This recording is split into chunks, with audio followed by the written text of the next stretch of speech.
Friends, welcome back to my channel painting vlogs with त्रिवेणिका।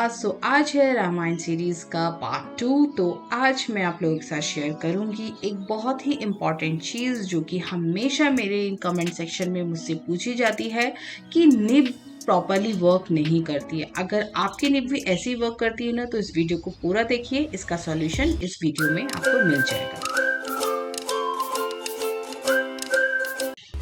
है friends, अगर आज की वीडियो आपको पसंद आए तो प्लीज़ लाइक कीजिएगा और कमेंट्स तो बिल्कुल करना मत भूलिएगा। शेयर कर दीजिए अपने फ्रेंड्स के साथ और अगर चैनल पे न्यू है तो सब्सक्राइब कर लीजिए। नोटिफिकेशन बेल ऑन करना बिल्कुल भी मत भूलिएगा। तो आज है रामायण सीरीज का डे 2 और आज हम जानेंगे श्री राम और माता सीता जी के बर्थ के बारे में। हमारी पेंटिंग का फर्स्ट सीन है श्री राम जी का जन्म। ये तो हम सभी जानते हैं कि राजा दशरथ जिनका कोई पुत्र नहीं था, उनको पुत्र प्राप्ति के लिए उन्होंने एक यज्ञ करवाया। ये यज्ञ श्रृंगी ऋषि जी ने किया और इस यज्ञ से उनको एक वरदान मिला कि ये इस प्रसाद को अगर अपनी रानियों को खिला देते हैं तो उनको पुत्र प्राप्ति होगी।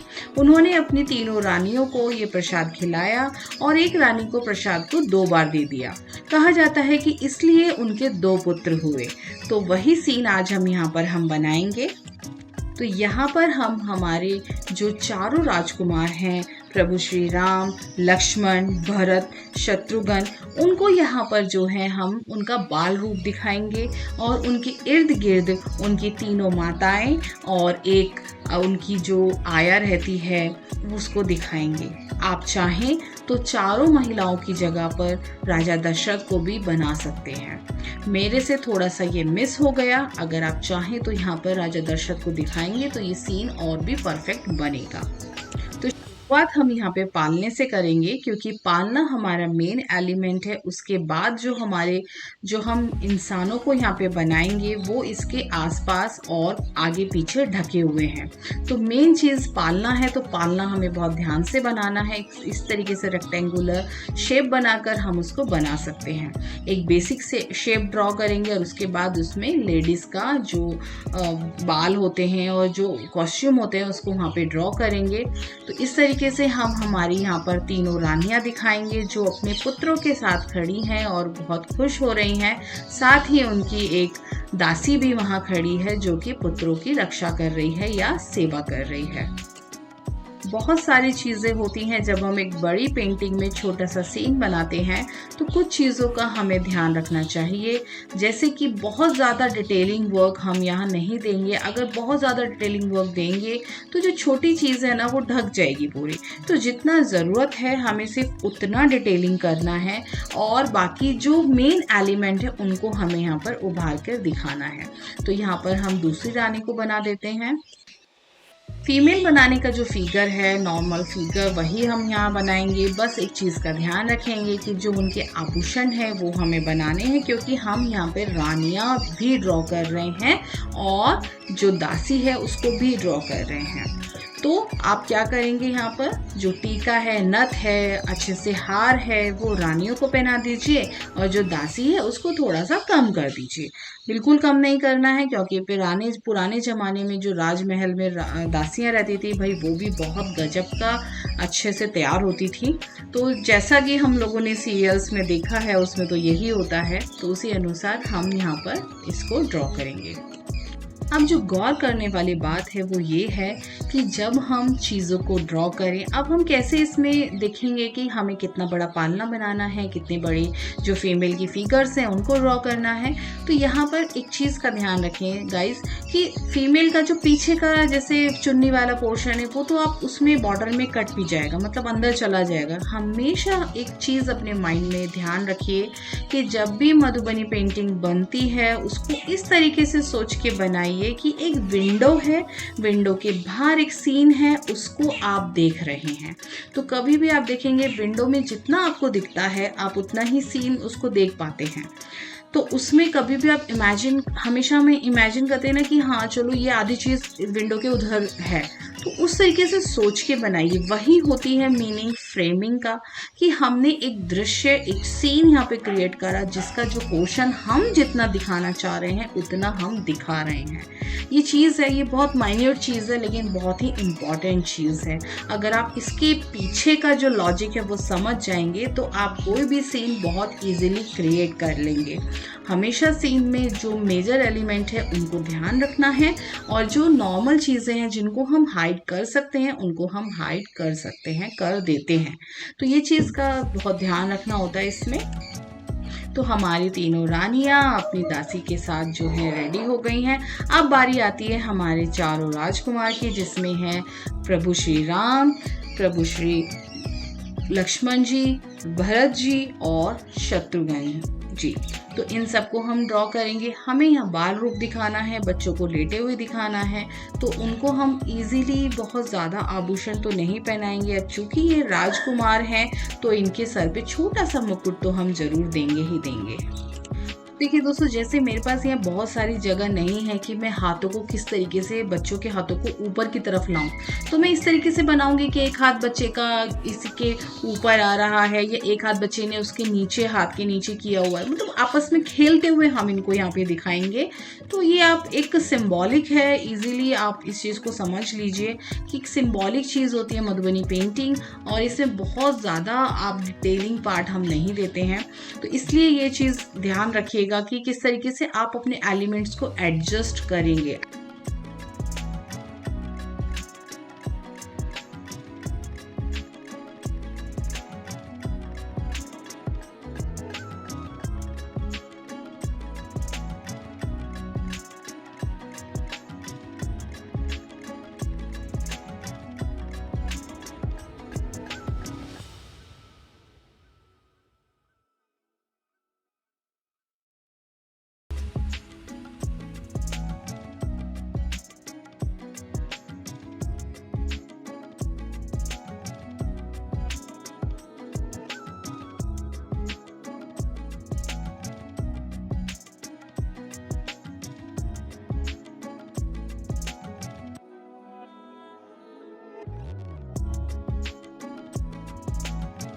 अब बात आती है हमारे एलिमेंट, और हमारा जो मेन चीज़ थी वो तो हमने ड्रॉ कर लिया। बाकी का स्पेस हम कैसे फिल करें? बाकी के स्पेस के लिए हम यहाँ पे पिल्लो हमने यहाँ पे दिया है पालने में, और जो डोरी होती है जहाँ से पालना लटका होगा वो भी हम यहाँ बना रहे हैं। तो इस तरीके से इन चीज़ों को हम यहाँ पे एडजस्ट करेंगे।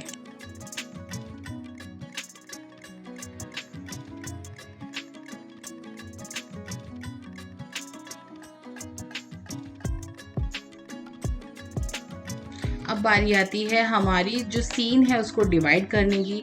क्योंकि ये राजमहल के अंदर का सीन है तो नेचुरल सी बात है कि हम इसके अंदर थोड़ा सा रॉयल जो चीज़ें हैं वो ड्रॉ करेंगे। तो यहाँ पर मैं फर्श बना रही हूँ जो कि बहुत ही सुंदर सुसज्जित डिज़ाइन से बना हुआ है, और ऊपर की तरफ थोड़े से कर्टेन्स लगाएंगे जिससे कि ये जो पूरा राजमहल का एक दृश्य दिखाई दे।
बाहर की तरफ थोड़ा स्पेस जो है वो खाली है, तो वहाँ पर जितने सजावट हो सके हम कर सकते हैं। बहुत ज़्यादा हौच-पौच नहीं करना है, बहुत ज़्यादा चीज़ें नहीं ऐड करनी है। जो चीज़ें बनी हैं उन्हीं को सुंदरता से बना दीजिए।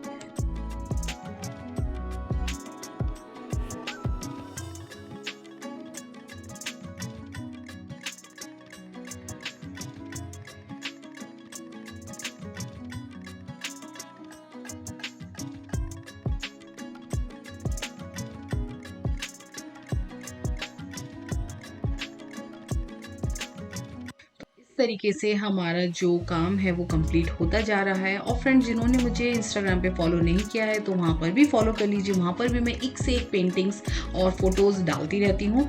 मेरे चैनल का हैंडल का जो नेम है वो है त्रिवेणिका.art।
फ्रेंड्स, यहाँ पर हमारा फर्स्ट सीन है वो कंप्लीट हो चुका है। यहाँ पर अब हम उनके हेयर्स में कलर कर देंगे।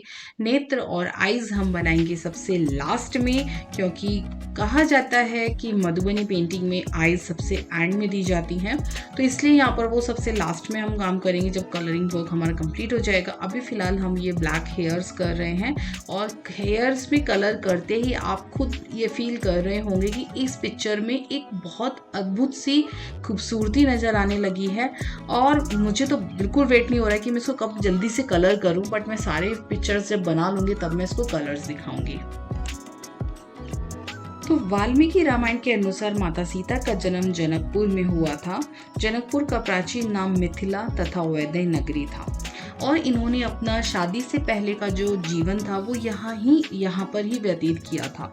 ये हम सभी जानते हैं कि जो माता सीता जी हैं वो भूमि से जन्मी थी, इसलिए उन्हें भूमिजा भी कहा जाता है। तो अब आप लोग मुझे जल्दी से कमेंट करके बताइए कि माता सीता को और किन किन नामों से जाना जाता है। मैं भी देखना चाहती हूँ कि आप लोगों को कितना पता है। तो फ्रेंड्स, जब एक बार की बात है, जनकपुर में बहुत ही भीषण तरीके से अकाल पड़ा था। राजा जनक को बोला गया कि अगर वे स्वयं हल जोतते हैं एक बंजर भूमि में, तो अकाल से जो पीड़ित देश था वो मुक्ति पा सकता था। तो इस बात को जानते हुए कि उनकी प्रजा इस दुख में है, उन्होंने क्या किया कि खेत जोता, और जैसे उन्होंने हल चलाना शुरू किया और उन्होंने देखा कि एक मटका जो है उन भूमि में उनको मिला। जब उन्होंने उस मटके को देखा तो मटके के अंदर एक सुंदर सी कन्या थी, और ये थी हमारी प्यारी भूमिजा माता सीता। तो इस तरीके से राजा जनक ने उस मटके को निकाला और उस बच्ची को निकाला और उनको पालने का निर्णय लिया। तो ये थी माता सीता के जन्म की कहानी। तो यहाँ पर इस सीन को बनाने के लिए जो ज़रूरी चीज़ें हैं वो हैं बैल, हल, थोड़ी सी बंजर भूमि, राजा, जनक। और मटका, जो मटका जिसमें हमारी जो माता सीता है वो थी। तो यहाँ पर मटका मैंने फूटा हुआ दिखाया है, क्योंकि मटके के अंदर से जब उन्होंने निकाला, टूटा और उसमें से बच्चा एक निकला, तो वो सीन हम यहाँ पर क्रिएट करेंगे। तो राजा हैं, तो राजा ने जो है अच्छे से हमें उनको सजाना है, अच्छे से उनको दुशाला जो होता है एक जो राजा लोग पहनते हैं वो बनाना है, और उनके हाथ में हमें इस तरीके से एक मटका देंगे, जिस मटके में एक बच्ची है और उस बच्ची को हम इस तरीके से हाफ बनाएंगे, क्योंकि आधे से ज़्यादा बच्ची अभी मटके के अंदर है, तो हाथ और पैर हम बाहर यहाँ से दिखाएंगे, जो कि एक बहुत ही सुंदर सा लग रहा है सीन ये, क्योंकि ऐसा सच में ऐसा लग रहा है कि राजा जनक जो है एक मटके में से बच्ची को देख रहे हैं और वो उनकी हाथों में है। तो इस तरीके से ये जो भूमिजा और हमारी माता सीता का जो जन्म है वो इस प्रकार हुआ था। तो अब क्योंकि हमें सारी चीज़ों को शाही अंदाज में दिखाना है, क्योंकि बैल भी शाही थे, ऑफकोर्स राजा जी चला रहे हैं तो बैल भी सुंदर ही होंगे, तो बैलों को भी थोड़ा सजाएंगे। और मिथिला पेंटिंग में तो नॉर्मल चीज़ों को भी सजाया जाता है, तो राजा से अगर जुड़ी हुई चीज़ें हैं तो उनको क्यों नहीं सजाएंगे। तो इसलिए हर चीज़ को यहाँ पर डेकोरेट करेंगे, हल को डेकोरेट करेंगे, राजा के जो वस्त्र हैं, जो कपड़े उन्होंने पहने हैं उनको डेकोरेट करेंगे अच्छे से। तो इस तरीके से इस सीन को हम कंप्लीट करेंगे। अब ऊपर का पोर्शन थोड़ा मुझे खाली लग रहा था, तो वहाँ पे मैंने इस तरीके का एक डिज़ाइन दे दिया। और मैंने यहाँ पर जो बैकग्राउंड है उसमें बहुत ज़्यादा डिज़ाइनिंग नहीं की है, क्योंकि एक खेत का सीन है, वहाँ पर मैंने जगह जगह फ्लावर्स दिखाए हैं कि फूलों की जो है वर्षा हो रही है जब माता सीता का जन्म हुआ। तो इस तरीके से हमारे प्रभु श्री राम और माता सीता अवतरित हुए इस धरती पर। अब बारी आती है आज की बोनस टिप की, जिसके लिए आपने पूरा वीडियो देखा।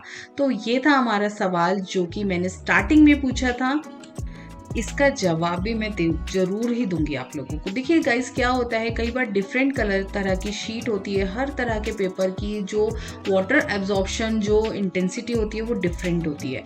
ये मधुबनी शीट है जो कि मैं अभी जस्ट मधुबनी से लेकर आई हूँ गर्मियों की छुट्टियों में। तो इस मधुबनी पेंटिंग की जो एब्जॉर्प्शन है वो थोड़ा डिफरेंट तरीके का है। तो इसलिए अब हमें करना क्या है, हमारी इंक में कुछ नहीं करना है, थोड़ी सी पानी की बूंदें मिला देंगे और हमारी जो इंक है वो प्रॉपर चलने लगेगी। अगर वो नहीं चलती है तो आप और पानी की बूंदें भी उसमें ऐड कर सकते हैं। ध्यान रहे जब हम निब से वर्क करें तो उसमें हम मीडियम नहीं ऐड करते, हम सिर्फ पानी ऐड करते हैं। जितना आप पानी ऐड करते जाइए उसमें ड्रॉप बाय ड्रॉप यूज़ कीजिएगा, और उसके बाद जब आपकी स्मूथ चलने लगे तो उसको छोड़ दीजिए। तो ये था आज का वीडियो। तो गाइस, कैसी लगी आज की वीडियो? अगर इन्फॉर्मेटिव थी, आपको पसंद आई तो प्लीज़ एक लाइक ज़रूर कर दीजिए। चैनल पे नए हैं तो सब्सक्राइब किए बगैर बिल्कुल भी मत जाइएगा, नोटिफिकेशन बेल ऑन कर दीजिए, क्योंकि नेक्स्ट पार्ट और भी इंटरेस्टिंग होने वाला है। यहाँ पर हम देख रहे हैं चलचित्र रामायण। तो आज की वीडियो में इतना ही, मिलते हैं नेक्स्ट वीडियो में, तब तक के लिए बाय बाय।